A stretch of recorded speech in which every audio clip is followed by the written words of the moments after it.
Bien que K eût l'intention de ne pas s'attarder, cette invitation du peintre lui fit le plus grand plaisir. L'air de la pièce lui était devenu pesant. Il avait déjà regardé souvent avec surprise le petit poêle de fonte qui était dressé dans le coin de la chambre. Ce poêle n'était pas allumé. La lourdeur de l'atmosphère ne pouvait pas s'expliquer. Pendant qu'il déposait son manteau de fourrure, il déboutonna même sa veste, le peintre lui dit, pour s'excuser: « J'ai besoin de chaleur. Il fait très bon ici, n'est-ce pas? À cet égard, la pièce est très bien située. » K ne répondit rien. Ce n'était pas précisément la chaleur qui le gênait, mais plutôt cette lourde atmosphère qui l'empêchait presque de respirer. La chambre ne devait pas avoir été aérée depuis longtemps.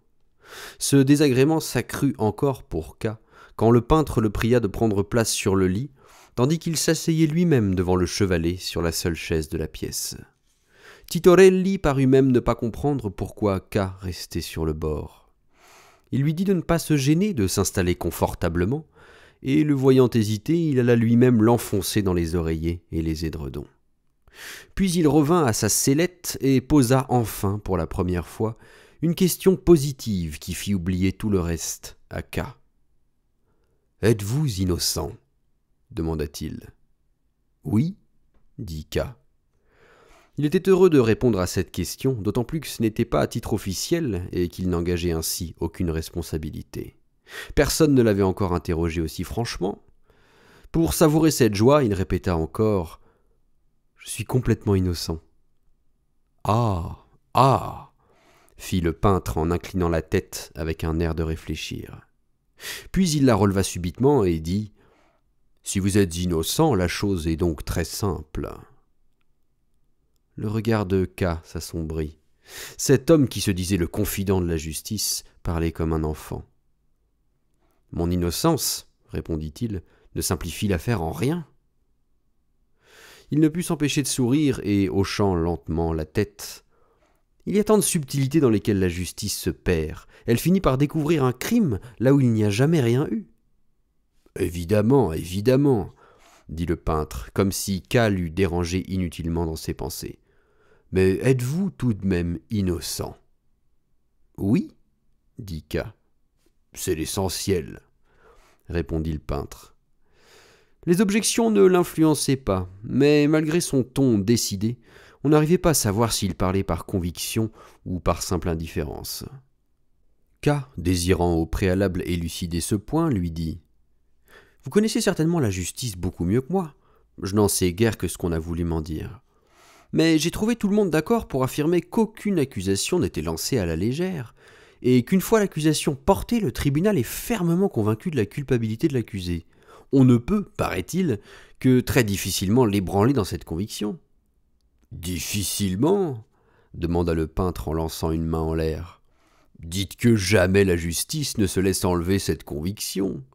Si je peignais ici tous les juges côte à côte, et que vous vous défendissiez devant cette toile, vous auriez sûrement plus de succès que devant le vrai tribunal. »« Oui, » dit K pour lui-même, oubliant que son seul but avait été de sonder le peintre. Derrière la porte, une gamine recommença à demander: « Titorelli, va-t-il pas partir bientôt ?»« Taisez-vous » cria le peintre dans la direction de la porte. « Ne voyez-vous pas que je m'entretiens avec ce monsieur ?» Mais la gamine ne se tint pas pour satisfaite. Elle demanda encore: « Tu vas faire son portrait ?» Et comme le peintre ne répondait pas, elle ajouta: « Ne le fais pas surtout, il est trop laid !» Il s'ensuivit dans l'escalier un incompréhensible méli-mélo d'exclamations approbatrices. Le peintre bondit vers la porte, l'entrebâilla, on vit les mains tendues des gamines qui suppliaient, et dit: « Si vous ne restez pas tranquille, je vous jette tout en bas de l'escalier. Asseyez-vous là sur les marches et ne bougez plus. » Elles n'obéirent sans doute pas immédiatement, car il dut encore ordonner: « Allons assises et dépêchons !» Ce fut seulement alors que le calme se fit. « Je vous présente toutes mes excuses, » dit le peintre en revenant vers K.